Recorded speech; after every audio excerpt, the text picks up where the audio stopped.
మెదక్ జిల్లా చిన్నగనపూర్ కొనుగోలు కేంద్రం వద్ద విషాదం చోటు చేసుకుంది. వడ్ల కుప్పపైనే రైతు శంకరయ్య గుండెపోటుతో మృతి చెందారు.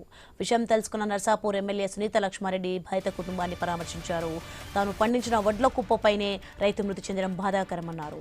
ముమ్మాటికి ఇది ప్రభుత్వ హత్య అని ఆరోపించారు. ప్రభుత్వ నిర్లక్ష్యం కారణంగానే రైతు మృతి చెందాడని, ఆ కుటుంబాన్ని ప్రభుత్వం ఆదుకోవాలని డిమాండ్ చేశారు.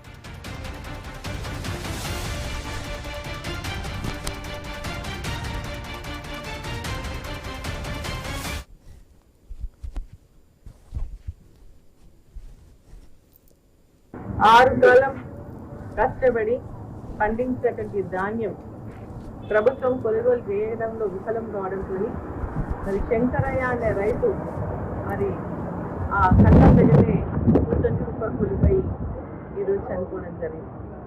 ఇది ముమ్మాటికి ప్రభుత్వ హత్యగా మరి మనం చెప్పాల్సినటువంటి అవసరం ఉంది. ఎందుకంటే గత కొన్ని రోజులుగా మరి రైతులందరూ కూడా మా ధాన్యాన్ని కొనండి అని చెప్పేసి అడుగుతా ఉంటే నిర్లక్ష్య ధోరణితో ప్రభుత్వం వ్యవహరించడం మూలానే ఈ రోజు రైతు పండించినటువంటి ధాన్యం మరి పోలేనటువంటి పరిస్థితి మనం చూస్తా ఉన్నాం. మెదక్ జిల్లా చిన్నగనపూర్ కొనుగోలు కేంద్రం వద్ద విషాదం చోటు చేసుకుంది. వడ్ల కుప్పపైనే రైతు శంకరయ్య గుండెపోటుతో మృతి చెందారు. రైతుకి ఇదే అంశానికి సంబంధించి మరింత సమాచారం మా ప్రతినిధి క్రాంతి కుమార్ అందిస్తారు ఫోన్లో. క్రాంతి కుమార్, మనం చూస్తున్నాం మెదక్ జిల్లా ఘనపూర్లో అయితే విషాద ఘటన చోటు చేసుకుంది. వడ్ల కుప్పపైనే రైతు శంకరయ్య మృతి చెందడం బాధాకరం. దీనికి సంబంధించిన పూర్తి అప్డేట్స్ ఏంటి? మెదక్ జిల్లా కొల్చారం మండలం చింతగనపూర్ గ్రామంలో ఒక రైతుది ఈ రోజు విషాదాంతంగా తన కథ ముగిసిపోయింది. పంట పండించిన రైతుకి చివరికి మరణమే దిక్కుగా ఇక్కడ ఆయనకి ఫలితం మరణమే లభించింది. మనం ఈ వివరాల్లోకి చూసుకున్నట్లయితే కొల్చారం మండలం చిన్నగనపూర్ గ్రామం ధాన్యం కొనుగోలు కేంద్రానికి శంకరయ్య దాదాపు 20 రోజుల క్రితం ధాన్యం తీసుకొని వచ్చి అక్కడ పడిగాపులు కాస్తూ ఉన్నాడు. ధాన్యం వేసి ఎప్పుడు చేస్తారు, ఎప్పుడు కొనుగోలు చేస్తారని ఎదురు చూస్తున్న శంకరయ్యకి ఈ రోజు కొనుగోలు చేస్తారని తెలవడంతో ఈరోజు ఉదయమే మళ్ళీ ఫ్రెషప్ అయి ఇంటికాంచి కొనుగోలు కేంద్రానికి వెళ్ళాడు. ఆ కొనుగోలు కేంద్రం వద్ద శంకరయ్య పొద్దునే అక్కడ కొనుగోలు కేంద్రానికి వెళ్ళాడు. తాను ఆ కుప్ప దగ్గరనే ఎదురు చూస్తూ ఉన్నాడు. మొత్తం ఎప్పుడు వచ్చే ధాన్యాన్ని తూకం వేస్తారని చెప్పి శంకరయ్య ఎదురు చూస్తూ ఉన్నాడు. ఇదే క్రమంలో శంకరయ్య తన వరి కుప్ప దగ్గరనే గుండెపోటుతోటి ఆ కుప్ప మీద పడి చనిపోవడం అత్యంత బాధాకరం.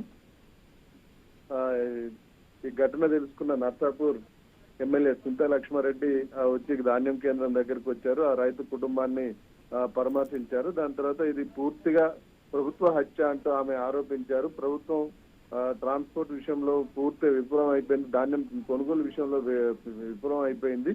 ఇది ప్రభుత్వం చేసిన హత్య, ఇట్లా ప్రభుత్వం లేట్ చేయడం వల్లనే ఇట్లా రైతులు ప్రాణాలు కోల్పోతున్నారు రాష్ట్ర వ్యాప్తంగా అంటూ ఆమె ఆరోపించింది. వెంటనే ప్రభుత్వం ఈ రైతు కుటుంబాన్ని ఆదుకోవాలని ఆమె ఆరోపించింది. ఇది ఓవరాల్ గా మనం చూసుకున్నట్లయితే ఇది ఒక రైతు శంకరయ్య పరిస్థితి కాదు, రాష్ట్ర వ్యాప్తంగా అనేక మంది మనం చనిపోతున్న రైతుల మరణాలు నిత్యకృత్యం అయిపోయాయి. కొనుగోలు కేంద్రాల దగ్గర ప్రభుత్వం కొనుగోలు చేయడంలో, ధాన్యం కొనుగోలు చేయడంలో అలసత్వం ప్రదర్శించడం వల్ల ఈ పరిస్థితి కనిపిస్తూ ఉంది. ఇప్పటికైనా ప్రభుత్వం కొనుగోలులో వేగం పెంచాలని చెప్పి రైతులు డిమాండ్ చేస్తున్నారు.